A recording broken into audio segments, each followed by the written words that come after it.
Tánaiste, I'd actually intended to raise a different issue with you in relation to the mother and baby homes, but having heard your entirely limp and lily-livered response to Deputy McConaughey's question in respect of Gaza, I feel that I have to question you further on the matter.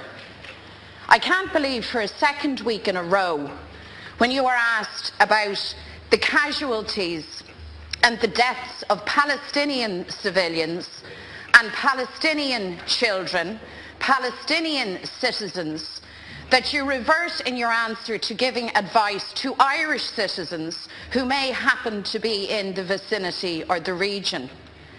Just to say to you, Tánaiste, it's not sufficient for government or any minister to simply issue a statement on this matter.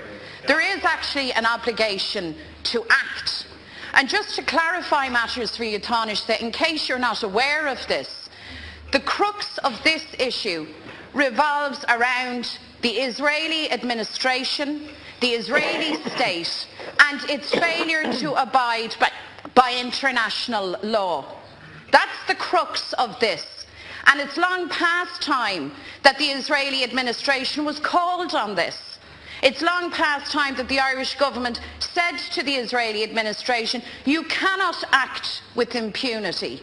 And there are no excuses or alibis for shelling and bombarding a civilian population, for inflicting collective punishment on the Palestinian people, and for murdering Palestinian children.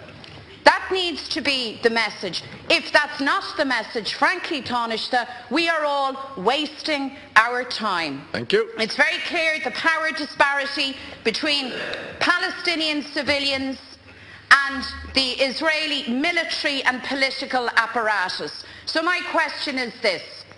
When the minister meets with the Israeli ambassador, what is the government's position on this matter? What is the government's position around the bombardment of a civilian population and the collective punishment of the Palestinian people? Thank you. Tánaiste. Well, just let me make it clear. What Ireland's interest in this is that we want to see an end to the violence. We want to see an end to the violence from both sides because we want to see an end to the deaths and injuries, in particular, of innocent civilians, men, women and children. That's the role that a country like Ireland can best play in a conflict like this.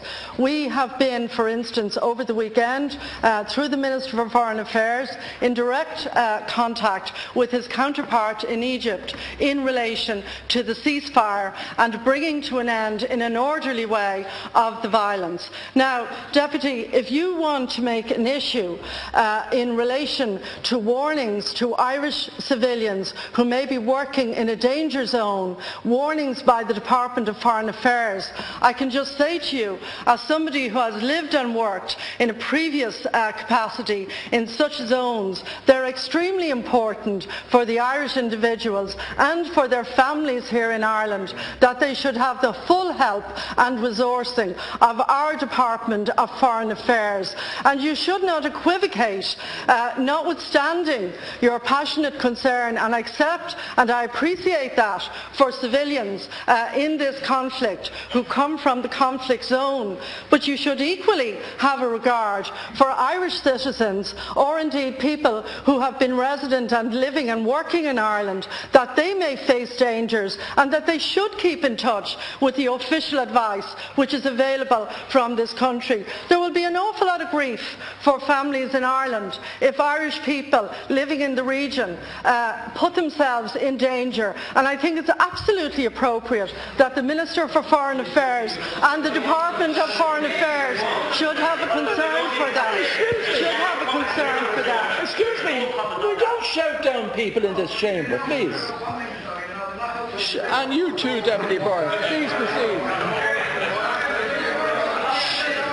You not hear me? In case you didn't hear me, we don't shout down people in this chamber. Deputy Byrne, would you stay quiet, please, and allow your Tánaiste to reply? Thank you. Can I just say that it may seem unsatisfactory from the comments made by the Deputy that seeking to broker a ceasefire is somehow inadequate as an expression of Irish foreign policy. I think that Ireland helping to make peace in conflicts is at the heart of what Irish foreign policy has been about since this state was formed, and I will not apologise for the work that our soldiers, our Gardaí, have done in that role right around the world.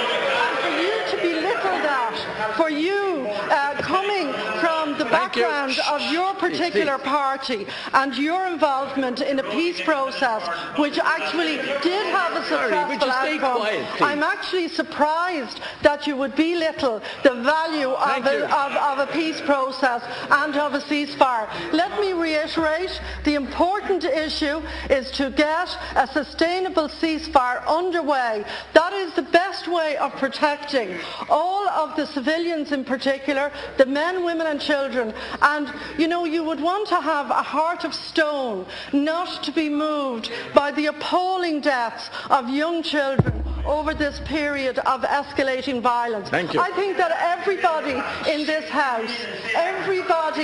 House, Deputy, is deeply concerned and upset and grieved by what we've witnessed. Thank you. Deputy McDonald, 1 minute. Thank you. Sorry, Minister, I don't question for a second the right or the responsibility of government to give sound advice to Irish citizens. But what I am questioning very clearly is your sense of priority or perspective on this issue. This is the second week in a row that I have raised this issue with you, and on both occasions your priority message was to Irish citizens. Now, as noble as that may be, can I suggest to you that there is a more burning issue here? You talk about civilian deaths. Which civilians, Tánaiste? When you return to your feet, can you spell out for the Dáil, for the Chamber, who precisely has died in this bombardment? Can you spell out for the Dáil the balance of suffering and bloodshed where it lays? And can you set out very clearly that there is no equivalence between the two, a civilian Palestinian population and the Israeli military apparatus? Can you at least do that? And can you also understand this, that in that very move to broker a permanent ceasefire and even a just conclusion of this conflict, Ireland's interests in pursuing that are not well served by dodging the core issues or by letting the Israelis off the hook. So if you're not prepared to say it, I am prepared to say it on my own behalf and on behalf of every other Irish person who believes in peace, who believes in justice in the Middle East, that the behaviour of Israel in targeting, bombarding and killing Palestinian civilians is repulsive and reprehensible to us. There is no excuse. Thank you. We're over time. Thank you. And I wish you would take your cue from the Irish people, the people who over recent days have been out in their hundreds and thousands in solidarity with the people of Gaza. They've made their decision. Deputy, thank you. I only wish that the Irish government shared that clarity of thought.